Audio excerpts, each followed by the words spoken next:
Gentlemen, let's be honest. There's a question almost no one talks about openly after 60. How often should you actually be masturbating? Every day like you used to? Should you cut back? Stop entirely? Many men have heard conflicting advice. Everything from do it as much as you want to you need to stop at your age. But what you really want is a real, science-based answer that actually works for your body. Here's the truth after 10 years as a urologist. There's no single magic number for everyone, but there is a frequency that works best for you, your energy, and your health.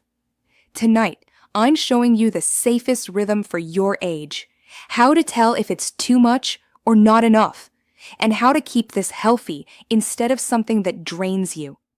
This is not about shame. It's about understanding what your body needs so you can enjoy your sexuality for years to come.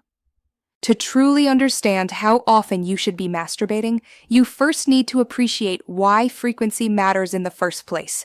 Masturbation is not just a quick, isolated act. It's an event that involves your entire body. The moment you become aroused, your heart rate begins to climb, your blood vessels expand, and your pelvic muscles engage in rhythmic contractions before finally releasing.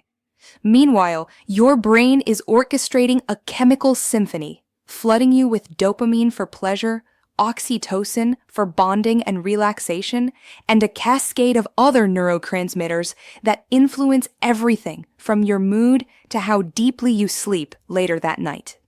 Your prostate also plays a vital role in this process, producing and releasing fluid as part of your natural reproductive function. This release isn't just about pleasure. It's also a form of maintenance. Like any other gland in the body, the prostate benefits from regular activity to keep its tissues healthy, its ducts clear, and its blood flow robust. When you were younger, you could go through this entire cycle and be ready to go again in no time. Your blood vessels snapped back into action quickly, your hormones rebounded, and your nervous system recovered with ease. But after 60, your recovery systems slow down. Blood doesn't circulate quite as quickly.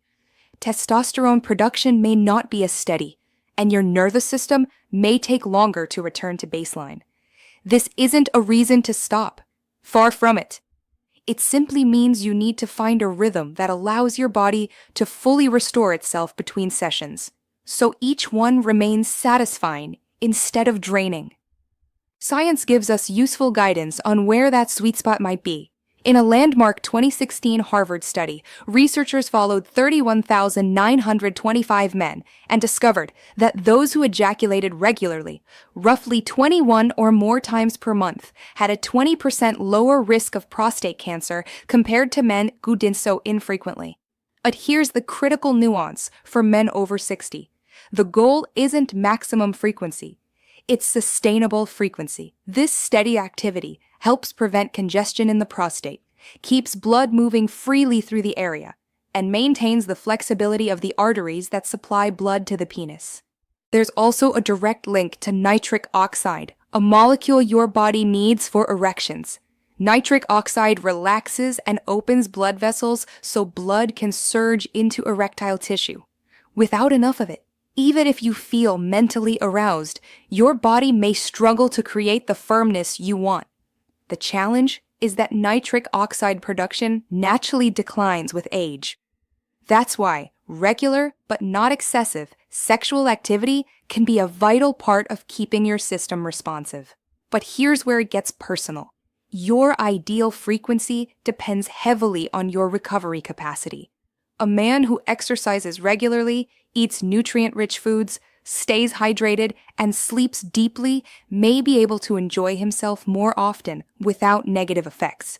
In contrast, a man managing health conditions like diabetes, high blood pressure, or chronic fatigue may need more rest between sessions. For most healthy men over 60, a rhythm of once every 3 to 5 days strikes the perfect balance.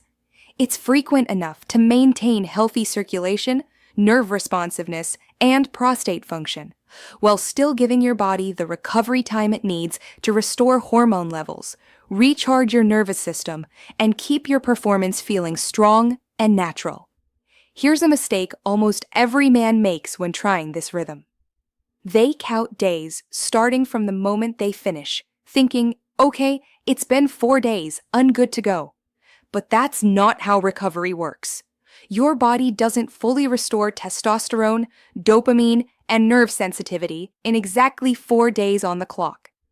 It restores when you wake up feeling energized, when morning wood returns naturally, when your mind feels clear and your mood feels stable. If you're still tired on day 4, that's not day 4.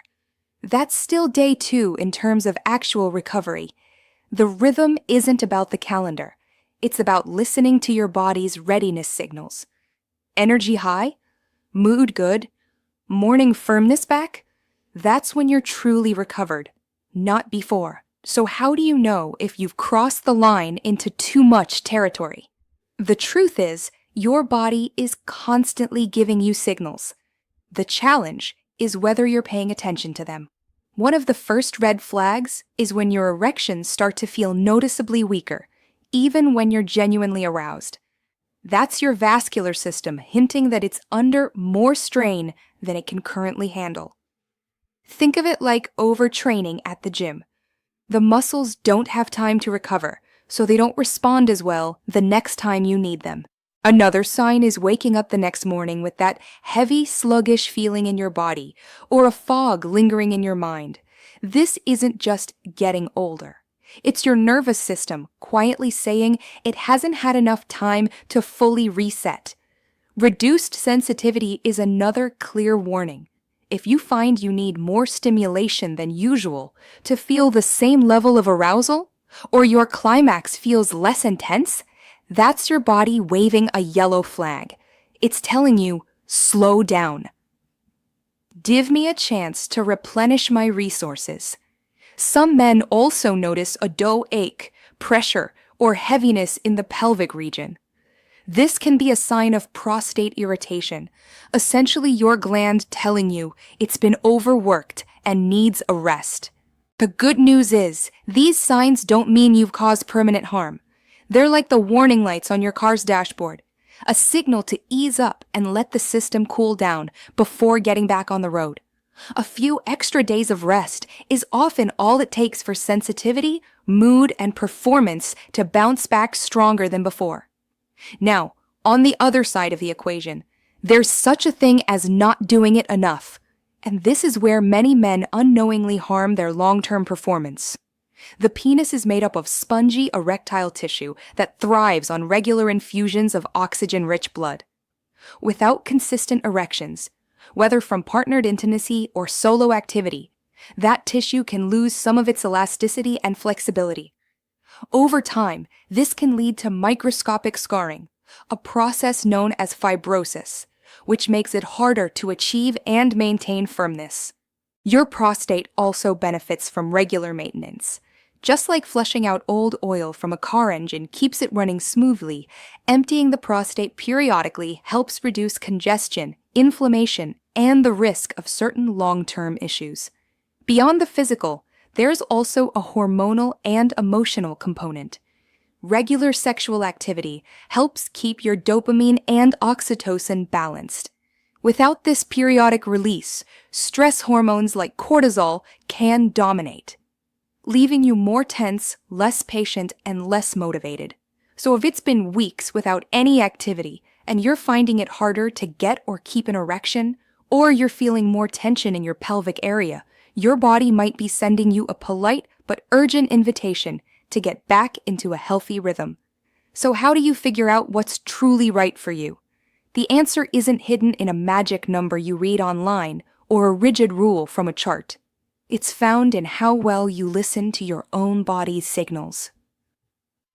Every man's physical resilience, recovery speed, and hormonal balance are different, especially after 60. What feels perfectly balanced for one man might be too frequent for another. That's why the best starting point is a practical one. For many men, every 4 days tends to strike a comfortable balance between keeping the system active and giving it the downtime it needs to recover. Once you've picked a starting rhythm, treat it like an experiment. Pay close attention to how you feel physically. Is your energy steady throughout the day? Do you wake up with natural morning firmness? Do you feel a pleasant sense of relaxation afterward without being overly tired? If the answers are yes, you're probably in the right zone. But if you notice you're feeling a little run down, mentally foggy, or your sensitivity is lower than usual, that's your body's way of saying, let's stretch the gap a bit longer. On the other hand, if you go too long without sexual activity and start feeling more restless, tense, or notice that spontaneous erections are becoming rare, that's a clue you might want to shorten the gap slightly. Let me share a real example. James, 64, a retired teacher, came to me asking this exact question. He started at every 3 days. Week 1 and 2 felt great, strong erections, good energy. Week 3, he noticed his energy dropping, erections feeling weaker. So he extended the gap to every 5 days. Within 2 weeks, his energy returned, his performance improved, and his mood stabilized. That's his rhythm. Not mine, not yours, his. This process is really about self-tuning, adjusting based on feedback from your own performance, mood, and overall vitality, rather than forcing your body into a schedule that isn't natural for you. Now let's talk about boosting the benefits. Masturbation in later life isn't just about frequency. It's about what you do to support your body before and after. Hydration is crucial. Water keeps your blood volume healthy and your circulation efficient, which directly affects how quickly blood can fill erectile tissue. Even mild dehydration can reduce the firmness you can achieve. Regular physical activity also plays a huge role. Even something as simple as a brisk daily walk or light resistance training can enhance blood flow and keep your nitric oxide levels higher, which is the chemical signal that tells your arteries to relax and let blood rush in. Quality sleep allows your testosterone to peak naturally in the morning, which is one reason many men experience their strongest erections shortly after waking. If you're skimping on rest, you're robbing your body of one of its most powerful daily boosts to sexual health. Your diet is the other half of the equation. Leafy greens like spinach deliver magnesium and nitrates to keep blood vessels relaxed. Beets are rich in natural compounds that your body turns into nitric oxide. Salmon offers omega-3s to reduce inflammation and keep blood flowing smoothly. And speaking of nutrition and performance, timing matters too. I recently covered specific foods you can eat 60 to 90 minutes before masturbation that create a dramatic surge in nitric oxide and blood flow, giving you the firmest, most responsive erections possible. When you combine that kind of strategic nutrition with the right recovery rhythm, the results can be remarkable. When you combine all of these supportive habits with a balanced, personalized sexual rhythm, you create something far bigger than just good performance. You're building a lifestyle that promotes healthy blood flow, stable hormones, and a resilient nervous system, all of which feed into higher energy, better mood, and even greater longevity. So what's the safest frequency for masturbation after 60? For most men, every 3 to 5 days is ideal, frequent enough to keep your sexual system active, your prostate healthy, and your mood balanced, but spaced enough to allow for full recovery. But here's the truth. The healthiest frequency is the one that leaves you feeling stronger, more confident, and more alive after, not weaker or more drained. That might be a little more often for some, a little less for others. There's no scoreboard, no need to measure yourself against your younger self or anyone else. Your sexuality is still yours. Age doesn't take it away. It just asks you to approach it more intelligently. And when you do, you can continue to enjoy intimacy with yourselves and with your partner in a way that supports your health instead of harming it. Remember, gentlemen, your body is not broken. It's evolving. And when you work with it instead of against it, you can enjoy vitality, pleasure, and confidence for years to come. This is Dr. Elizabeth Rains, and thank you for watching.